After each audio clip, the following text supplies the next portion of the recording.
On a assisté à des échanges et des exposés très riches qui ont permis d'examiner les différents aspects qui concernent cette formation et ses évolutions nécessaires. Et je voudrais en remercier, mais vous l'avez fait très bien avant moi, en remercier tous les intervenants et tous ceux qui ont permis cette manifestation. Je pense aux techniciens et aux différents assistants qui siègent autour de nous. La stratégie de cet enjeu, c'est esquisser un futur probable. Le nier serait délétère pour l'évolution de la formation. Pour qu'elle reste efficace, il faut s'adapter. Pour répondre à la question concernant l'importance de la prospective pour les partenaires sociaux, je pourrais dire sans détour qu'elle est avérée.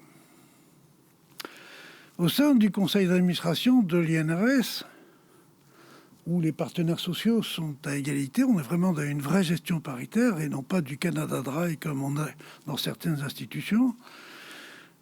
On est attaché au fait de considérer le monde du travail dans toute sa complexité, dans toute sa diversité, et de nourrir, voire d'infléchir nos orientations pour tenir compte des évolutions, des transformations économiques et sociales. Il y a bientôt 10 ans, le conseil d'administration a décidé la création de cette commission de veille et de prospective pour mieux cerner les futurs possibles. Depuis, 6 exercices ont été conduits, en particulier sur des sujets comme les nanomatériaux, et on sait que ça envahit tout notre quotidien, sur les robots d'assistance qui se développent, sur l'économie circulaire et d'autres sujets. Ça a été encore le cas aujourd'hui avec une mobilisation remarquable pour réaliser une projection sur différents scénarios susceptibles d'impacter la formation à la santé et sécurité au travail. L'INRS et ses partenaires contributeurs sont associés pour confronter, examiner les points de vue sur les évolutions du monde du travail avant que celles-ci ne s'imposent à tous. Des changements sont déjà bien réels dans les entreprises avec les nouvelles technologies de l'information et de la communication, et la crise sanitaire que nous vivons a aussi accéléré certains d'entre eux et bouleversé les organisations, le management, les activités productives, les compétences mises en œuvre par les salariés, voire même les lieux de travail, avec ces possibilités de télétravail facilitées par cet apprentissage forcé du fait de la pandémie. Autant de défis que posent ces modifications. Ces éléments de réflexion sont centraux pour les partenaires sociaux. Concernant les chantiers qui seraient à prioriser pour la formation dans les 10 prochaines années, je souhaiterais tout d'abord rappeler que l'INRS est un acteur majeur dans le paysage de la formation en santé et sécurité au travail. Comme cela a été rappelé, il agit à différents échelons auprès de différents publics, via la démultiplication des dispositifs de formation continue, et on en a parlé tout à l'heure, ce qui permet de toucher 1 million de salariés. C'est énorme, c'est important, c'est un exemple. La certification, et on a vu que ça pouvait se faire, que ça pouvait valider le reste. La formation à distance, et c'est un nouvel outil qui risque de se développer. Ou la formation initiale des lycéens, apprentis, ingénieurs. Et la formation des futurs managers représente, à mon sens, un levier essentiel pour favoriser la conception de systèmes ou d'organisations plus sûrs, pour mieux intégrer les questions de santé et sécurité au travail dans toutes les composantes de l'entreprise, comme le rappelle le rapport Lachmann.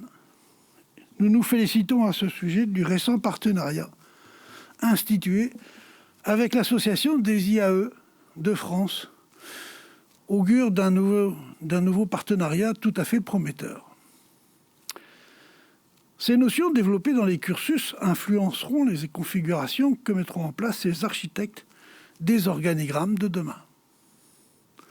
Je veux aussi rappeler, et ce n'est pas souvent rappelé, qu'il y a une importante division, enfin une importante activité de l'INRS qui se fait de formation, de diffusion d'informations avec le réseau le plus proche des acteurs de terrain. Je peux parler du réseau des professionnels de santé au travail dans les services de santé au travail.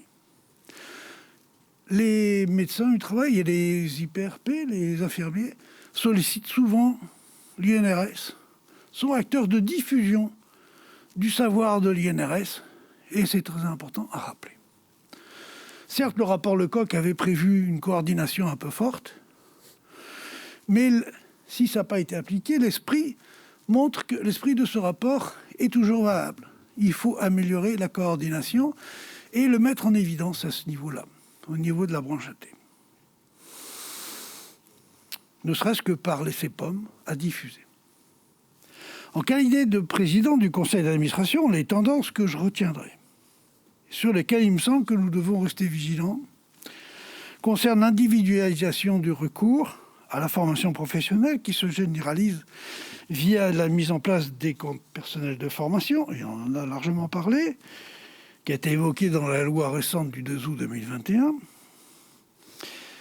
qui reprend l'accord, l'ANI, des partenaires sociaux de décembre 2020, assez rapide comme application, c'est assez rare dans le domaine. Mais ceci dit, ça n'empêche que le collectif du travail doit rester aussi fondamental dans la transmission du savoir et des savoir-faire. Il y a là un équilibre à trouver. Historiquement, le paritarisme joue un rôle important en matière de formation à la santé et sécurité au travail, notamment à travers l'assurance maladie, risque santé et sécurité, et l'INRS. Je souhaiterais préserver à l'avenir cette spécificité pour s'assurer que les référentiels et dispositifs restent en phase avec les besoins des entreprises et leurs salariés. Nous constatons que le monde du travail s'est morcelé, l'automatisation s'est imposée et c'est pas fini.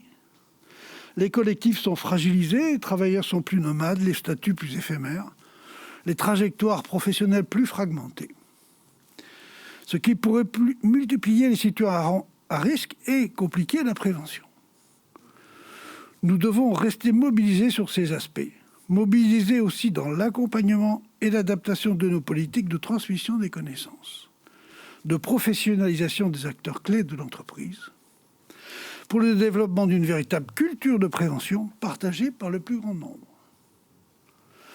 Pour les mois à venir, j'espère que certaines des variables développées ce matin enrichiront les travaux préparatoires du plan santé au travail 4, qui est en cours d'accouchement, sur les valeurs du dialogue social. Enfin, je ne terminerai pas sans remercier tous ceux qui ont participé, de près, de loin, de façon présentielle, distancielle ou de façon technique ou administrative, à ces séances qui ont permis ces échanges tout à fait enrichissants. Et en remerciant en particulier deux chevilles ouvrières que sont messieurs Herry et Malenfer, que je remercie. Je vous remercie.